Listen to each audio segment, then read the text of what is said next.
ஐ மீன் thank you every one. இங்க நிறைய பேர் எனக்கு ஆக்சுவலி தெரியும், முன்னாடியே மீட் பண்ணிருக்கேன். வணக்கம்ப்பா, எல்லாரும் இங்க வந்ததுக்கு ரொம்ப ரொம்ப நன்றி. Thank you so much. என்னப்பா பண்ணும், தமிழ்ல பேசணுமா? வந்த சரிம்மா. உன்னை பார்த்தா அந்த சிம்பு கூட வர மாதிரியே இருக்கு. சரி, ஓகே. எல்லாருக்கும் நன்றி வந்ததுக்கு. முதல்ல நான் எதிர்பார்க்கவே இல்லை இவ்வளவு பேர் வருவீங்கன்னு. நான் அப்படியே குவாய்ட்டா வந்து மேல வீட்டுல போய் உட்காந்துக்கலாம் ரிலாக்ஸா நினைச்சிட்டு வந்தேன். But made my day. Thank you. இவ்வளவு வருஷமா டெஸ்ட் கிரிக்கெட் விளையாடிட்டு இந்த மாதிரி ஒரு லாஸ்டா இந்த மாதிரி ஒரு 2011 வேர்ல்ட் கப் முடிச்சுட்டு வரும்போது இருந்தது அதே feeling. So you go down the same memory lane, அதிலே திருப்பி நடந்து வரும். அதான் இதுல தமிழ்ல மாத்தி இன்னும் நான் சொல்றேன். For what? No, actually, I mean, it's not. To be honest, I don't know, it's emotional for a lot of people. It will be emotional. Maybe it will sink in, but for me, personally, I think it's a great sense of relief and satisfaction. When did you decide to stay? It's very instinctive, yeah. It's been running in my head for a while, but it's very instinctive. I just felt on day 4 and just called it on day 5. That's it. One of your... Tell us about the moment you had that 10-wicket spree. Which one? The first one. First 10 wicket, ஞாபகமே இல்ல எப்ப எடுத்தேன்.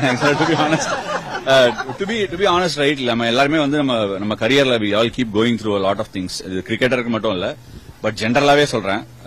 எனக்கு வந்து ஒரு last 2 இயர்ஸாவே வந்து நான் என்னெல்லாம் பண்ணிருக்கேன், நைட்டு தூங்க போதெல்லாம் விக்கெட் விழுந்தது, ரன் அடிச்சதெல்லாம் ஞாபகம் வரும். பட் அதெல்லாம் வரதே இல்லை ஒரு 2 இயர்ஸா.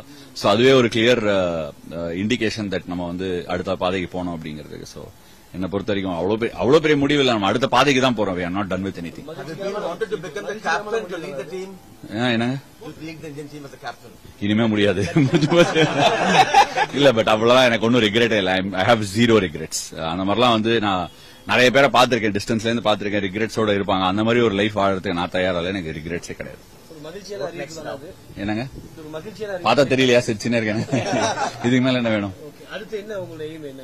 ஒண்ணுமே கிடையாதுங்க, சும்மா இருக்கணும் கொஞ்ச நாள், அவ்வளவுதானே. சும்மா எனக்கு சும்மா இருக்கிறது தான் வந்து ரொம்ப கஷ்டமான விஷயம். சோ அதுதான் கொஞ்சம் ட்ரை பண்ண போறேன். In 2011, when Dhoni gave you the first new ball to play against Chris Gayle, tell us about that moment. I think that part of me is still burning bright. I'm going to play for CSK, and don't be surprised if I try and aspire to play for as long as I can. I don't think Ashwin the cricketer is done. I think Ashwin the Indian cricketer has probably called it time. That's it. You've been role model for many young In my own small way, நான் என்னோட சின்ன வேலையில பண்ணியிருந்தா